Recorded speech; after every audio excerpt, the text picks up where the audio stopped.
Just in case you didn't recognize it, this is a little bit of I know my Cindy loves me, she calls me Sugar Plum. She flung her arms around my neck, I thought my time had come. Get along home, Cindy, Cindy, get along home. Get along home, Cindy, Cindy, I'm gonna marry you someday.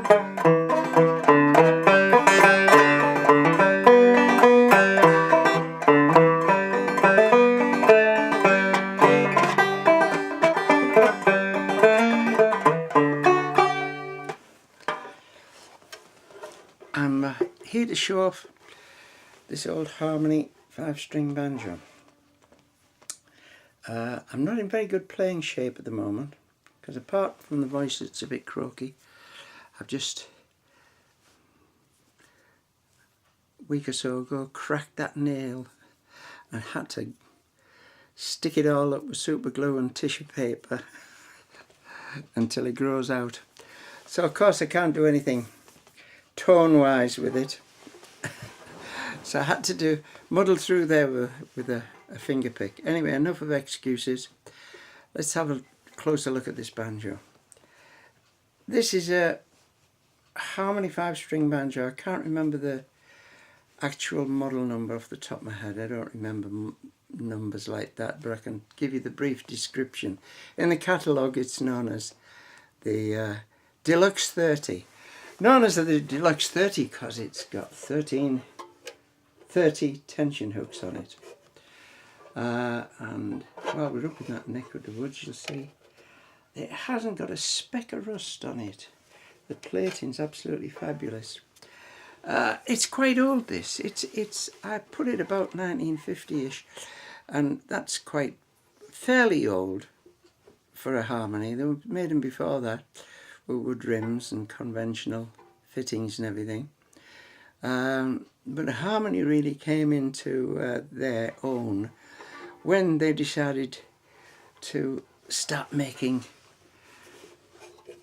banjos out of what they called in those days Bakelite, which the technical name for it is phenolic plastic. It's a very hard plastic, and if you can see the colour in this fading light, you see there's a sort of mottled brown. They've made it like, approximately like walnut, burl walnut. I peg this as being one of the earlier ones because it's got a skin head on, and they put skin head on in 50s and 60s. Very shortly after that, plastic heads were invented, and they were one of the first to fit plastic heads as standard fittings. Let's get down a little bit more to finer details on this. The thing that I really love about this banjo, the design of this banjo, is it's very Spartan. It doesn't give you any extra, it just gives you what it needs to give, which is a good straight neck made of solid maple, although you can't see it for the lacquer. Nicely bound, I think it's a pear wood board, stained dark to look approximation of rosewood or ebony. Little tiny pearl dots. The frets are brass, which is unusual, and this is a good point to describe its condition, because if this banjo at all had had any use anywhere, the first thing that would have gone would be the brass frets. There isn't the slightest sign of wear on those brass frets or the fingerboard in the first position. So it's virtually untouched. The other thing is that these banjos had an opaque lacquer put on them, and you can imagine that a dark lacquer over a maple wood it would show up the slightest scratch or chip that you got it. And there's absolutely, it's pristine round the machine head. Oh, it's one tiny little chip off there, just under the, you can barely see it, under that first string machine there. And this brings me to my pet hurt. I've had a bad day, so I'm going to have a moan about this. I wish people would not call these machine heads. They are worm and pinion machines which are installed on a machine head. It's basic grammar. Get with the program, folks. What else can I say? Right, they are... let's just have a look at this screen printing on here. Harmony, obviously, the maker. That musical note there, with Resonator underneath. It's a catchy sort of name, rather than calling it Bakelite or phenolic plastic, for God's sake. Underneath there, there's a little legend that says steel reinforced neck. And you may ask yourself, yes, but where is it? You can't see it because it's inlaid under the fingerboard. It doesn't have any adjustment, but it does keep the neck pretty straight because it is a very slim neck, I've got to say. Don't buy this banjo if you've got fat fingers. It's designed for people who want a slim neck. The thing about the design of it, if you've never seen a harmony banjo before, it's very cleverly designed because it has an integral flange which is drilled to accept the tension hooks. So there's no extra metal work under there that's holding the hooks.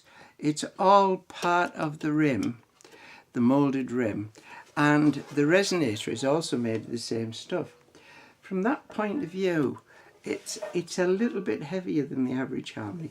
I personally prefer them without the resonators, and I take the resonator off. If it has got a resonator on. For most cases I'm singing and playing. But the interesting thing about it is, if you take the resonator off, which is fixes on with just one screw, it's one of these banjos that doesn't cause you serious injury to your thigh because of metal flanges. Because the plastic rim just rests on your thigh, it's quite comfortable. This is all original, this banjo. It's got all the original fittings, bar one. It is not the original tailpiece. If you've seen one before, you see that this is very similar to the original tailpiece. But why I know it's not the original tailpiece is it's got 5 lugs on for 5 strings. You might think that's pretty obvious. But inexplicably, this banjo was always installed, if it had a full-size tailpiece like this and not one of the tiny little Grover jobs, it had 6 lugs on. Why, I know not, because I've never seen a 6-string harmony banjo yet, but they all had 6 lugs on. Now the point about this is that if you've got 6 lugs and 5 strings, there's no way of loading that tailpiece up and the strings are going to be even. So I can understand why somebody's taken this off and just put a conventional tailpiece on. It's a fairly modern tailpiece, but it doesn't look out of character because it has the same kind of sleeve guard on that the original 6-string ones had. But that is the only modern fitting. Oh, sorry, it's not the only modern fitting. That's not the original bridge. The original bridge, which was probably a bit taller than that, and that's probably why it's been taken off. It's got some pencil marks on there which obviously describe a bigger bridge. But anyway, a bridge is a commodity which comes and goes on banjos. You can fit whatever kind of a bridge you want. The action's not bad actually, it's fairly low. And this head, this calfskin vellum, is in absolutely remarkable condition.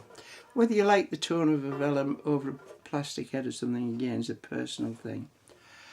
Anyway, what more can I say about it?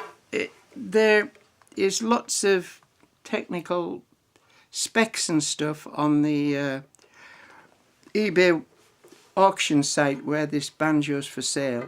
So if you haven't got it from there, look for it on eBay and you'll see that as well as this video.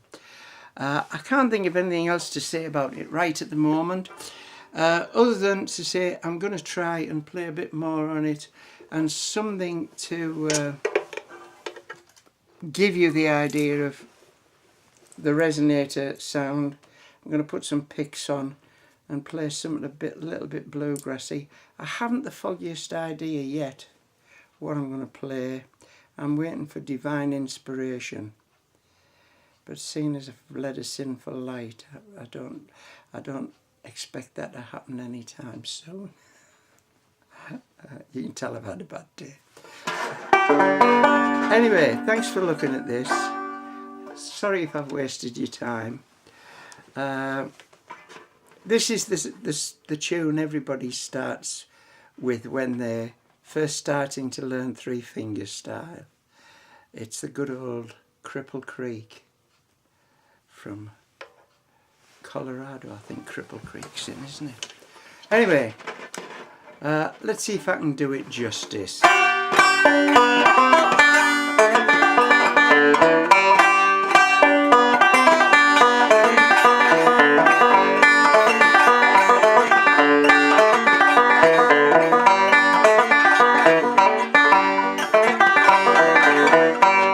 Do something that you never ever hear, and that's someone sing Cripple Creek. Saturday night of every week, folks go down to Cripple Creek. Swing the lane, it's all about. Every time they swing, they shout. Going down Cripple Creek, going on the run. Going down Cripple Creek, have a little fun. Going down Cripple Creek, going in the world. Going down Cripple Creek, see my gal.